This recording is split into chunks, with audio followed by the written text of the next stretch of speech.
don't listen to media, don't listen to your parents, don't listen to your friend, family circle, and just go and just buy that ticket and go.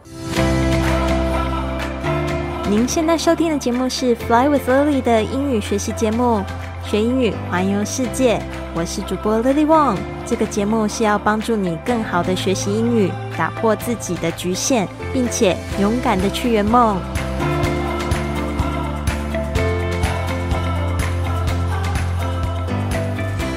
Welcome to this episode of Fly with Lily podcast. 欢迎来到这集的学英语环游世界，我是你最喜欢的主播 Lily。今天呢，我要来播出一集非常难得的访谈。其实这个访谈是在去年的时候，我在巴厘岛就是旅居做这个志工的时候认识的一位超强的女生，她已经环游世界了超过80个国家，而且她今年才30岁出头而已，来自伊朗的 Nakisa， 她真的让我好佩服哦。那我们在巴厘岛见面之后呢，因为这个访谈呢，我们就建立了非常好的关系，然后我们一直到就是在澳洲的时候，我们又就是见面了。所以呢，我就觉得这一份缘分特别的奇妙，甚至在过年的时候他传了一个信息给我，他说他现在人在台湾，然后他在我最喜欢的台东都兰决定就是住下来，然后也在那边找到就是打工换宿的工作，然后一问才知道他也在我之前的这个背包客栈做这个志工，我就觉得非常的开心哦，因为我想他一定会有非常棒的经验，因为我本身非常喜欢都兰，然后也很喜欢我那个时候在那个背包客栈做小帮手的经验啊，非常想念他，所以我就觉得他既然在台湾，我就要把他的这个播客播出来啊，让更多的朋友认识他。所以呢，这边呢我就稍微来介绍一下他的这个背景，还有这一集播客的内容。那这一集播客呢，虽然是全英文的，但是呢，我也会把这个就是文稿呢，用这个网页的方式呢，就是发送给大家。好的，这边呢，我就是讲一下 Nakisa 她的故事，其实真的是充满冒险，还有她坚持，还有跟 Lily 一样对世界的热爱。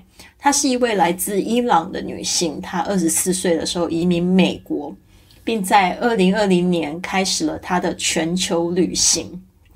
那我有就是稍微问他一下，他说他24岁移民美国的时候，他就开始做这个健身教练啊，非常的努力工作，然后存钱，然后在2020年的时候，他就迫不及待想要去看世界。那2020年大家也要记得是疫情爆发的那一年，所以他的这个故事让我觉得非常的惊奇。不是那个时候大家都在家里这个居家隔离吗？他却开始了他的全球旅行。我那个时候甚至非常忧郁，以为我的环球旅行结束了，没想到 Nakisa 的环球旅行才在那一年开始。他是用这个低预算的方式游历了，就是现在已经超过80个国家。那时候我在巴厘岛的时候，他才78个国家。他是透过这个沙发冲浪、搭便车，还有志工计划，就是我们是透过这个 Workaway， 然后在巴厘岛的一个艺术中心，就是做志工认识的，来节省他的开支。他并且呢，在旅途中也学会了不同的语言和文化的适应能力。其实呢，他最令人惊叹的经历之一，就是我刚才说，就是他是在疫情初期开始他的这个旅程。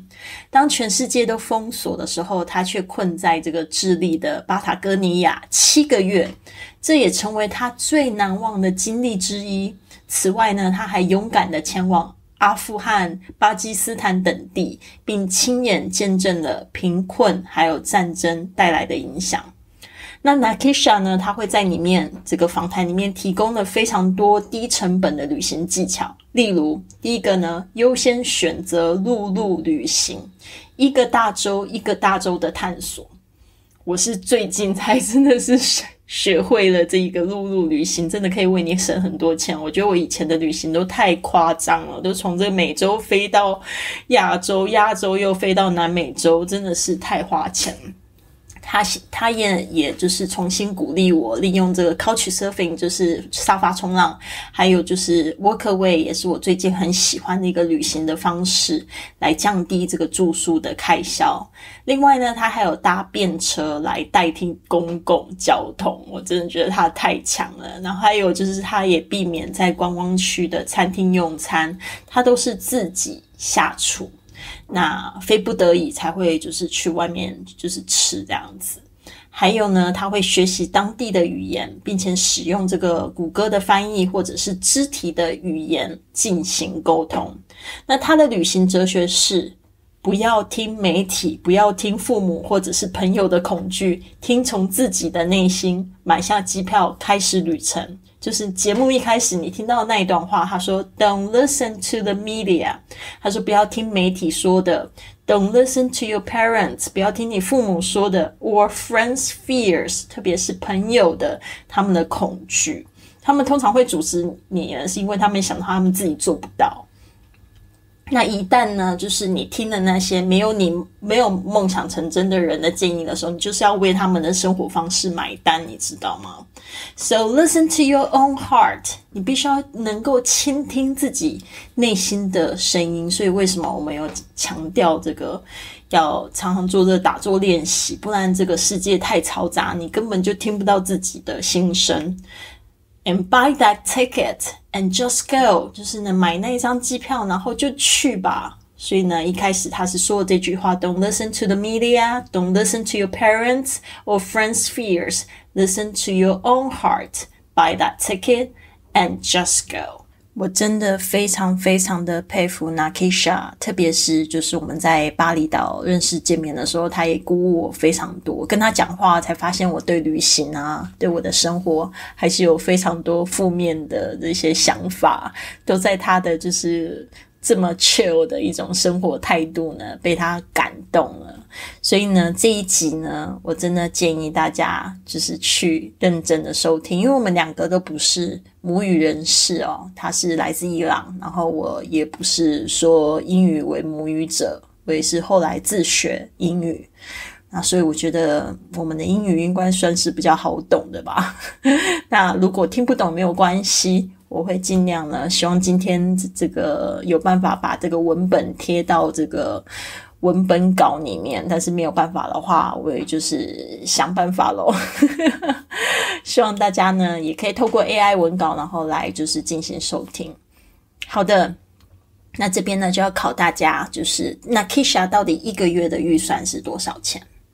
还有呢，就是他在这个故事里面呢有分享到他怎么样子去规划他的旅行，然后他也有给到这个大家的一个安全贴士，就是呢到底怎么样子女性呢要怎么样独自的去旅行才能安全，因为大家最关注的问题就是有关钱啊、安全啊还有语言方面的问题，这边呢通通都为大家回答到了。好的，废话不多说，我们就马上来收听吧。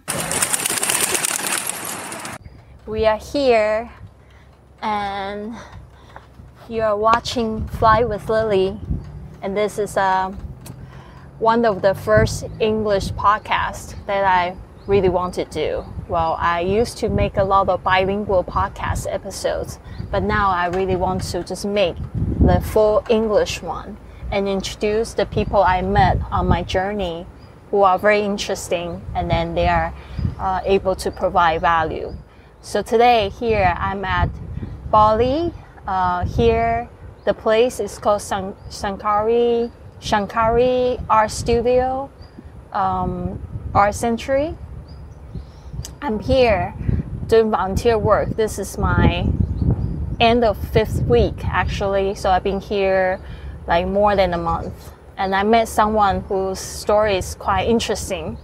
Her name is Nakisa, and I just met her, and then she told me that she's already visited 78 countries, and then she's also going to Australia, to Perth, where I'm about to go there as well. So I guess I'm going to meet her there. So I'm just really excited to get to know her a little bit more, especially our audience. They want to also have similar journey. They want to take on this world travel, but don't know how to plan. And then they are wondering about how to travel the world, how to do the travel planning. We're also concerned about money and safety. So here I have several questions for Nakisa. Yes, Nakisa, yes. Nakisa, yes. Go ahead, I'm ready to answer your questions. She said I shouldn't ask question like, what is your favorite country? So I try to be creative. I told her, surprise me with your questions. Well, first of all, I'll let you introduce yourself to our audience. Hello, my name is Nakisa. I am originally from Iran. I would say I lived in Iran all my life until I was 24 years old. Then I immigrated to US with my dad. I lived in Chicago 5 years. And from there, I started my full-time travel journey in 2020. And I started from American continent. I got one-way ticket to Mexico in January 2020, and that's where all started. And 5 years is still on the road. Oh my God! So you actually started your journey like at the beginning of the pandemic.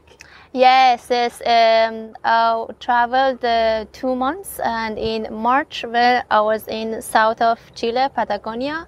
And that's where it hit all the world. And exactly at that day, I was in the Torres del Paine National Park with my friend, and he asked me, what happened if everything closed down? Are you like to stay here for 1 month or 1 year or 6 months? He said 6 months or 1 year. I said, I'm not sure 6 months or 1 year, but 1 month, yeah. And I ended up living there 7 months, and I loved it. That's my best experience from all of traveling. No way! It's actually at the beginning you already had that experience. Yes, at the beginning. Well, before So that was your first? Was that your first country in these 5 years? Yes, that was that was not first one. Before that, 2 months before COVID hit, I'd already traveled. 2 months before, I was in Mexico, Rio de Janeiro, Argentina, and Chile was my fourth country. The first country. Yes. And then we still have 74 later after Chile. Yes. Are you saying that another 74 after Chile? After Chile, 74 countries, yes. Oh my God! Oh, a lot of people, they are stuck at home, and then while you're still doing your world journey. No, I lived during the pandemic. I lived in Puerto Natales, 7 months. Yeah. And I lived there. I was in the hostel, just engaging with the daily activities in the hostel. 7 months I lived there, yeah. But then when some countries starting to opening up slowly I moved towards north of Chile. I traveled another 2 months north of Chile. And it was a little bit restricted during the COVID, and I could not travel by land. I wanted to go to the Peru, so the land borders were closed, but by fly I could. So I flew to Peru and I traveled Peru 3 months. Oh, so flights are actually good, not for buses. Yeah. All right, interesting. Wow. Okay. So first of all, there are some questions for travel planning. Yeah. How do you decide which country to visit first? I travel on a low budget. So I prefer to travel by continent. Like in each continent, I travel as much as I can each country, and mostly by land, hitchhiking, bus, train. I choose a continent first. Like 2020 was America continent, and 2022 was kind of Europe, Middle East. 2023 was East Africa, and this year 2024 I think Oceania and Asia. Yes. Wow. Yes. Wow, amazing. Okay, so that the strategy is like first by continent. Okay, so travel as much as you can in one continent because flights are cheaper as well. It's a low cost way to do. Yeah. True. Yeah. My biggest mistake is I didn't do that. I was just like, okay, I want to go to Asia, and I would fly from America to Asia, and then or like when I was in Spain and I wanted to go South America, and I took that flight. Yeah. That was not very wise. Yeah. But anyways, what are your like do you have like what are your go-to resources for finding reliable travel information and tips? You know, there is never a reliable go-to place online because Really? yeah, sometimes it's outdated. Most likely in the third world countries, the information online outdated, not updated. So if I need something, I go to Couchsurfing. I don't know if you know about Couchsurfing for traveler, and of course I use it a lot too, all the time. Okay. And if I have a question before going to that country, I approach people, message them, and ask them.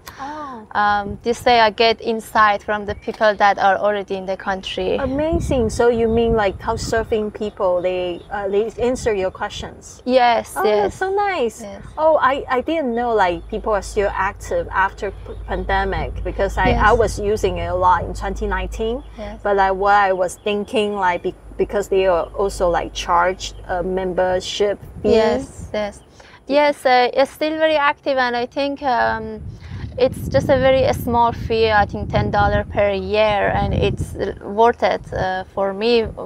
At least it's very. I think it's around $50, right? I'm not sure. I think $10 per year.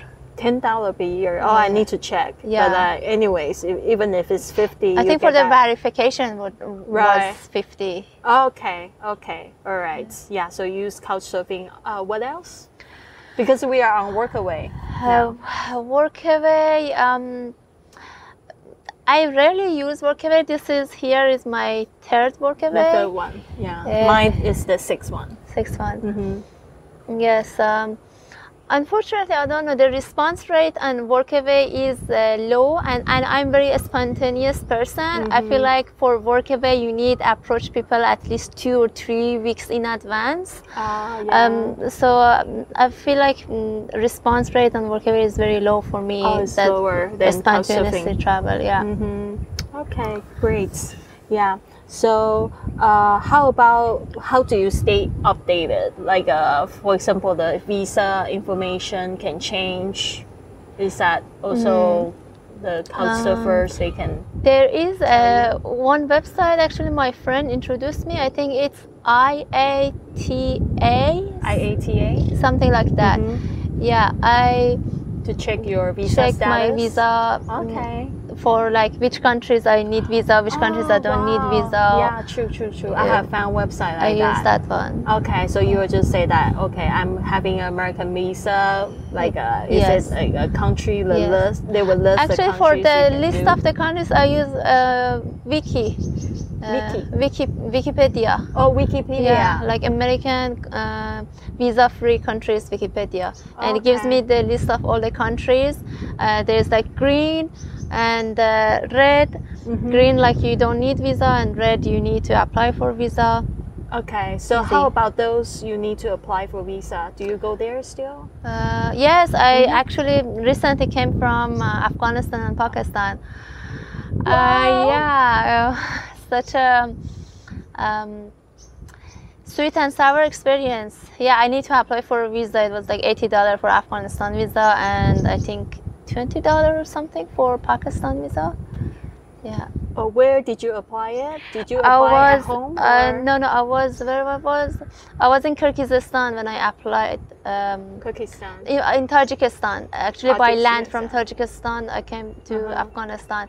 And that's an interesting story. I don't know if you want to hear it. Yeah, sure. We love stories. So, it was on Friday. In Islamic countries, also Iran, Friday is a holiday. Friday is a weekend, and there's like a big Friday prayer.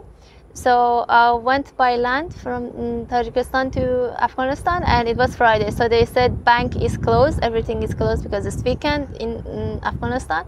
So go back. So I went back, and I slept by the border. I saw another 3 travelers, one girl from China, and two other, one girl and one boy from Russia. Okay.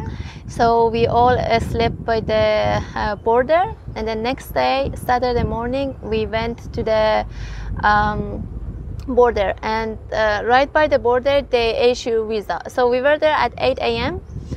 in Afghanistan, where by the border where they issue the visa at 8 a.m. And in general, we were maybe 15 people. There were 6 other Chinese people, and 3 more from Russia, and 2 family from Afghanistan. So we were there at 8 a.m. They said, okay, we sat outside. There was super hot day and sun. It took us until 2 a.m. to issue our visa. So, like, you were there 8 a.m.? Yes. The whole day? The whole day. We all were the whole day until 2 a.m. That was Sunday already? Friday, Saturday. Saturday, okay. And they finally issued the visa, and we went to another town, and we went to Kabul. And in Kabul, okay, it's a little bit solo female travelers can still travel in Afghanistan, but there are like many stages you need to go through. Like in Kabul, you need to get another permission. We generally need to get 3 permission, like let them know what cities we travel, what is our travel plan. So I was in Kabul, that like 3 people from Hezbollah, they came to my hotel, and they were asking me questions. Do you know what type of visa you have? I said, tourist visa. They said, look at your passport. I looked, it was say TV. And I was like, what does it mean, TV? And they said, visa. It's like a, how to say, like a journalist visa. I said, no, it's wrong. They give the visa wrong. And I tell them how long it took for us. And then I realized, wow, it took like from 8 a.m. to 2 a.m. And they issue wrong visa, wrong type of visa for all the people, 15 people that were there. Oh, wow. Yeah. So they all have like journalist visa? We all have journalist visa. Isn't that better? I think it's better, yeah, because they told me it takes like more steps to get journalist visa. Right. Yeah. It's true. Yeah. Just funniest story. Yeah. So you got that journalist visa Yeah. to enter Afghanistan. Without knowing I have journalist visa. What can you do with journalist visa? I don't know. Yeah. So what did you do there?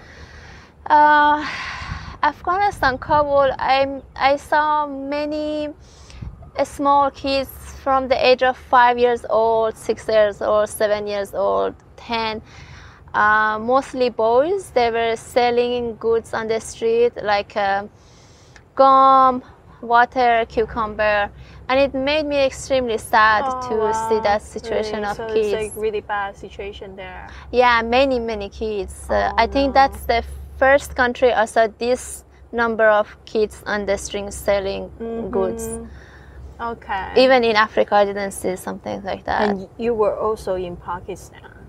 Yes, after Was that there I a went war? to Pakistan. Okay. Well, in Pakistan, there's almost better situation in terms of just kids. I didn't see much kids on the street working. But in other terms, I felt it's very much extreme Islamic country. And so I entered Pakistan from the most religious province, Khyber Pakhtunkhwa. And I was in Pakistan 3 weeks, and I hitchhiked all the Pakistan. Oh, wow. No problem for you? There was no problem because I think I was respectful. I covered my hair completely and my body as well. And I think there was another.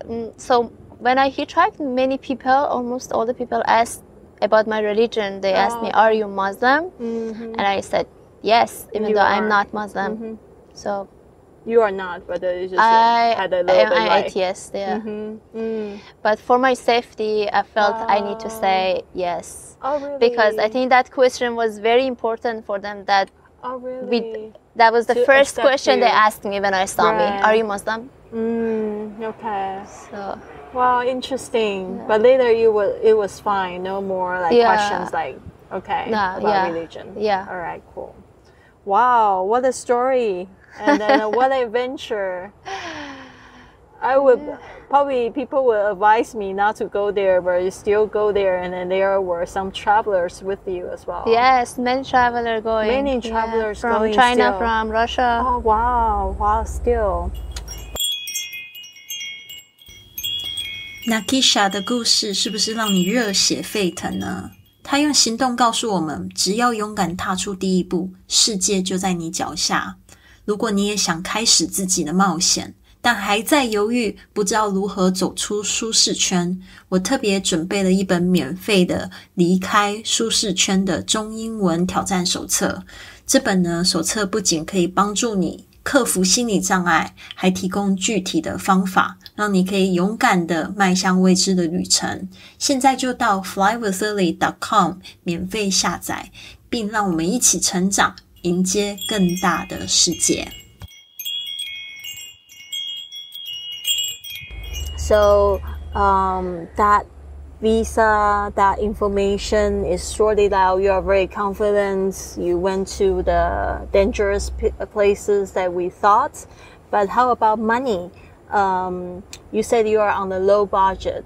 How do you budget for this long-term travel? Did you already know that you are going on this long trip? When I started, I really didn't know it's going to take this long.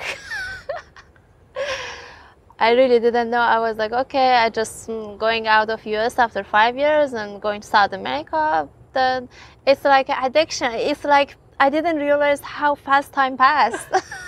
It's like very similar to me. It was addictive. So I couldn't stop, and then I just realized, oh, I'm on this around the world journey. Yeah, same. Yeah, same. But how about the money wise? Were you prepared for that, or? Yes, I was prepared for that. When I was actually, this is my dream coming true. As soon as I arrived in America, I realized what opportunity is available to me, and I started dreaming. Oh, if I could. From Iran come to America, my first country, then why not traveling more? So I started dreaming and preparing and saving up money as much as I could for the long journey. I didn't know how long it would be. I just knew I want to, after I get my passport from America, I want to take advantage of this passport and travel all the world. Amazing, I love that. So I was ready, saved up, Okay, so when you were in America, you work hard, save that, but you didn't know how long it would last. Yes. But the money still lasts. It's still lasting. You know, it's very cheap to live outside of America and US and Europe. I think it's everywhere else is compared to like dollar and euro. Yeah. You can manage it to live. Even in Europe. It's pretty expensive there Europe as well. Expensive, other than Europe and America. Oh, okay. You were saying that. Okay. Other so than this outside of Europe, it's actually pretty manageable. Yes. Do you know like how much you spend like each month? I would say on average $500. $500. Okay, that's good. That's actually what I told my students as well. Like say you need to at least to have 500 US dollars. Yeah. That's pretty cool. All right, so are there like some of the most significant ways that you save for travel, like on the journey? For example, not eating out, just cooking. Okay, on Workaway. Oh yes, Workaway. While I'm on a journey. Yeah, on the journey. Hitchhiking. The first one is not eating out. So you No. avoid. While on the journey, hitchhiking is the first one. Okay. Couchsurfing. So you don't spend money on Yes. accommodation. So hitchhiking, you don't have to spend money on the traffic. For the transportation. Transportation. And couchsurfing, you don't have to spend money for accommodation. Okay. So these two things are the big things for that eat your budget. And if you Yeah. can manage these two things, you're all good. Yeah. All right. Yes. Wow, that's amazing. And now we are on Workaway, basically. And also kind of not going to eating out. I like to eat out, and like I think it's very convenient to eat out, but know where you go, like avoid touristic restaurants and just eat like a local you like a local. Yeah, Very good. And also like this lunchtime, I also saw Nakisa was cooking for herself, and lots of vegetables and Yeah. proteins. Yeah, she takes care of herself very well. Yes. Very good. Okay, so but are there any like a story that you overspent a little bit? Like were there like you had to like spend the money? You were thinking about, oh, I can couch surf, but still I couldn't find an accommodation, or I couldn't hitchhike. Was there were many situations like that. Yes, Okay. There are many situations like that. You have to, you cannot find easy ride. You have to book a taxi or bus, or sometimes you are on very last minute. You cannot find a couch. You need to book a hostel. Yes, there were There few is still like places that. the situation like that, but actually you prepare the money, so you have options. Yes. So if you want this trip to go longer, so you would think hitchhike would be your first option. Yes. But you still prepare for the Yes. raining days. Yes. Yeah. Very good. Yeah. Have you found unique way actually these are pretty unique ways to save for travel? Yeah, I would say. Have you had any like very good experience like hitchhiking? Because a lot of girls, I never hitchhike. I only hitchhiked once in my life, maybe twice. I would say hitchhiking is safe, like visiting, like what media tell you, propaganda tell you is like dangerous country is very safe. Even in your own country, your own city, some places can be dangerous. Like south side of Chicago is very dangerous, right? But everywhere you are, even your own country, your own city, you need to be mindful of your surrounding and your behavior and everything. So, and it's the same while you're traveling. You again should be mindful of your surrounding and your behavior. I just gave you an example of me hitchhiking in Pakistan alone. Right. I just used, as I said, yes, I'm Muslim because for my safety, I didn't know what happened if I say I'm not. So I would say and also you get to pick your car. If every car, some cars stop, you just first need to see the driver and check the inside the car. If you have a good feeling, get inside the car. If you like they say, the intuition, gut feeling. So you Trust your gut feeling. If you don't feel good, just don't get inside the car, because that's the first step. Is just be cautious, be prepared, feel good, then get inside the car. Good. That's we just talk about safety as a female traveler. What are your top safety tips? Just be respectful of the culture everywhere you are, even if it's in Muslim countries. Be respectful as a woman traveler. Just cover yourself and try to not talk or not do something that offends people. Just respect the culture and The gecko singing. yeah, most of the places like in South America, in the big cities, when it gets dark, it's not safe. So avoid going out at night. And use the belt put your document and cover it with your shirt. That helped me to escape a big travel. So my backpack got stolen in Venice, Italy, but I had all my documents and my cards with me and the wallet, like the money pack. Yeah. Yes, money pack inside me. So that saved me a lot of travel and trouble.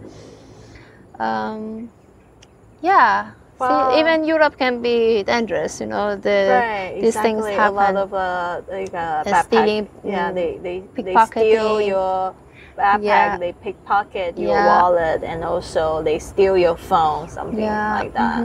Okay, so you mentioned that in Venice, your backpack was stolen, but thankfully you have this money pack which has all your documents and your phone, money here. But how about the backpack? Were you able to recover that?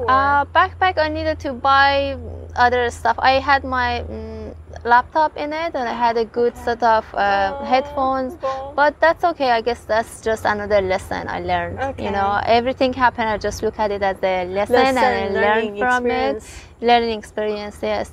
And I think the biggest thing I learned was self-love. I learned self-love because when that happened, my backpack got stolen. I started to blame myself to why you're not looking like, you know, every people do that. Why not? Then I went through different stages actually. First I got angry. Second I got blame myself. Then slowly I started to make peace with myself, and I said it's okay. It's just another experience. And the third, I started to love myself even more with all my mistakes, because I know even those mistakes are part of me now, you know, and I embrace all those experiences and embrace all my mistakes that got me this far. Right. You know? Oh, I especially like that part because I also help my audience. I want them to know it doesn't matter if you really travel the world, or it doesn't matter if you create an online business or you really speak another language fluently. It matters is during those process, do you have self-love from the lessons you learn from those things? It's very important. Self-love is, I would say, the biggest lesson I learned from my traveling. Very good. Especially it's like not something that you can just learn at home, right? Sometimes you really, really need to create the situation for you to learn. You can learn it at home too. In a day-to-day activity of each person, there are a few things still. Right. There are something happened, you blame yourself. Yeah, you know, life is a journey. Yes, you blame yourself. Oh, why, like, you know, why I dropped my kid in the like a late time, or I don't know why I burned this food, something like that. Exactly. Yeah. So it's also very important to know that life is a journey, and then every day we're making mistakes. It's not that you have to travel the world in order to know how to love yourself, but that actually travel can probably help you quickly learn that, because there are lots of situations that might come up. Yeah. Right.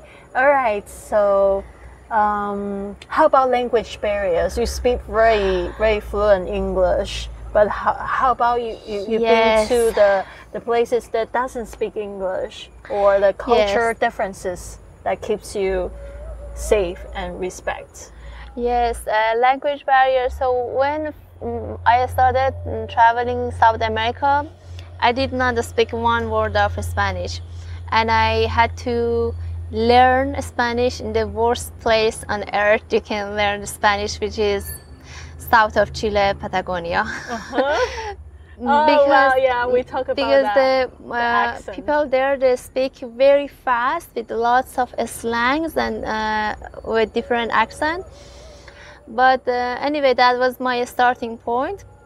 And I also learned by an app called Duolingo by myself. Then after 7 months, I started traveling to the north of Chile. I started realizing I know a little bit of Spanish. Yeah, then why when I was living there, I couldn't understand anything? Then I moved to Peru. I was like, I understand 90%. My life is getting much better. We're going north. Better Spanish. Oh, wow. Yes. But also I've been in many other countries that I don't speak the Spanish, and I use Google Translate. Yes, there's no other way to communicate. Google Translate, if even there is Google Translate not available, I use pantomime, universal language, pantomime.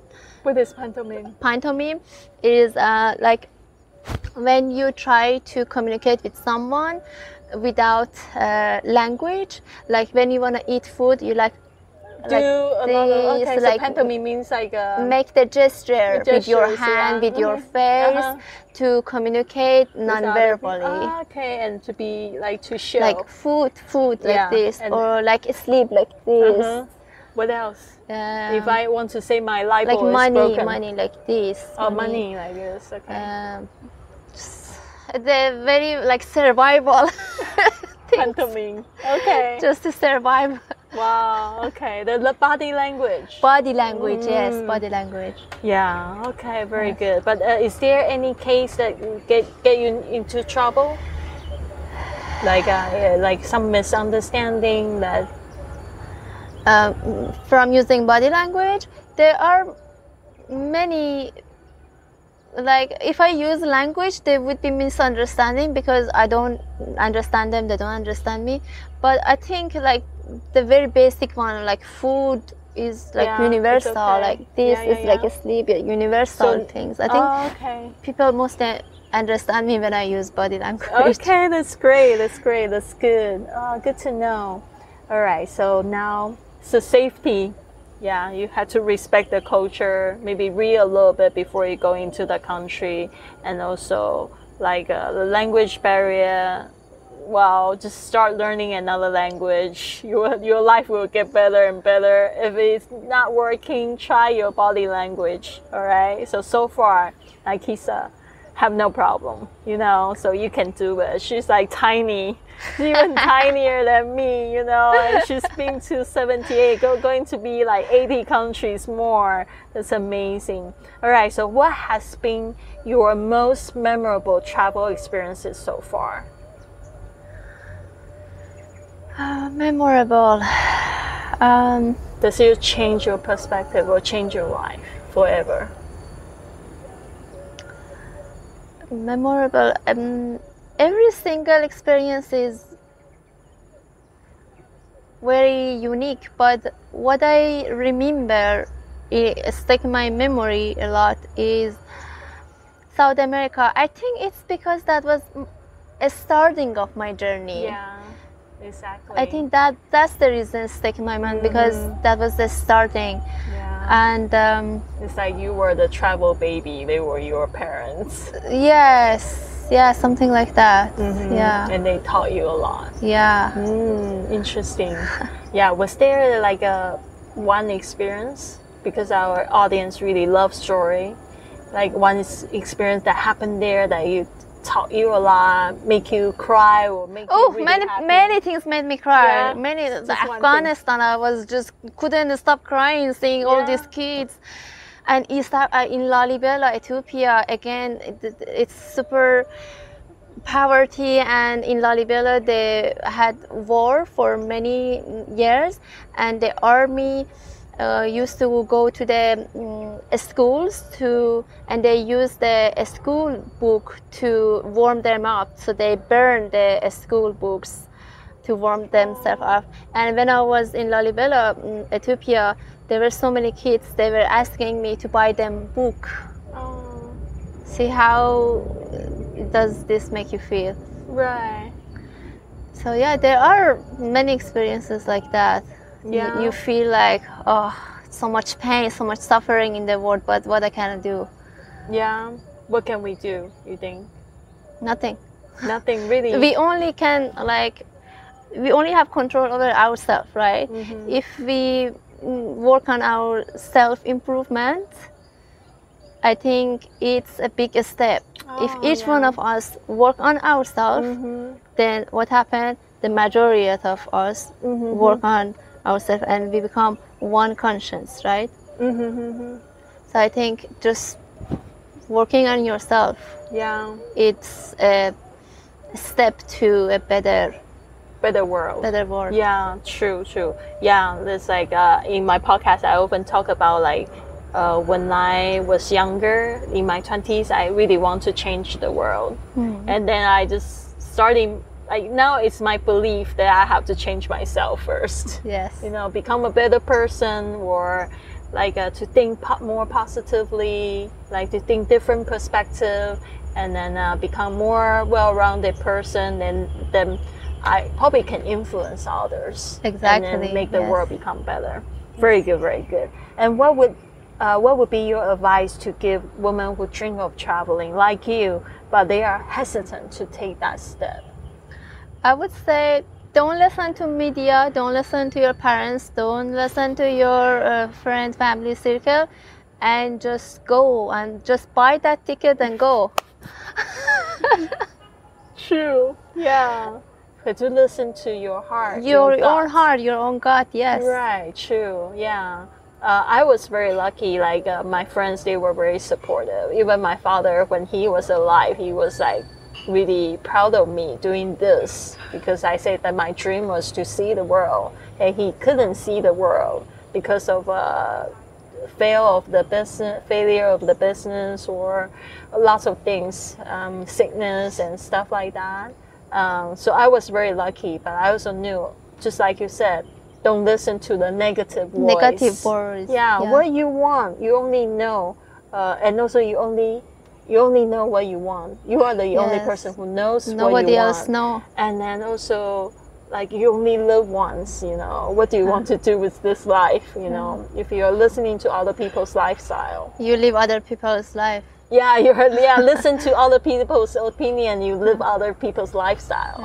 Right? Yes. So you were like successful not to listen to. Yes. Really? Yes. Was there anyone who like stopped you doing this? No, nobody stopped me. Yeah. No, actually, so I was also very lucky. Yeah, I was very lucky. I was just by myself. I was focusing on myself, my goal, and just made that first step. You didn't know it was world travel, but you just become like 70, 80 countries, right? Yeah. Okay, so if you could revisit one country, we talked about this earlier. There are many countries we want to revisit. There are many countries I want to revisit. Yeah, out of these like 78 countries, which one would it be and why? Only one country. You want to revisit? I would pick Patagonia, Chile. Wow, the first one! Oh, give me like goosebumps. Yes, because I lived there the longest. And it's so beautiful, and I think I learned a lot there. Yeah. Yes. So you want to revisit and stay longer? And stay longer, yes. Yeah, so the longest one is in Chile, Patagonia for 7 months, right? Yes. So how about those country, like 78 other so 77? The longest times I stayed was 7 months in one place in Patagonia, Chile. But in the whole country, I stayed 9 months. I traveled another 2 months north of Chile. So 9 months in general Chile. And after that, I went back to Iran.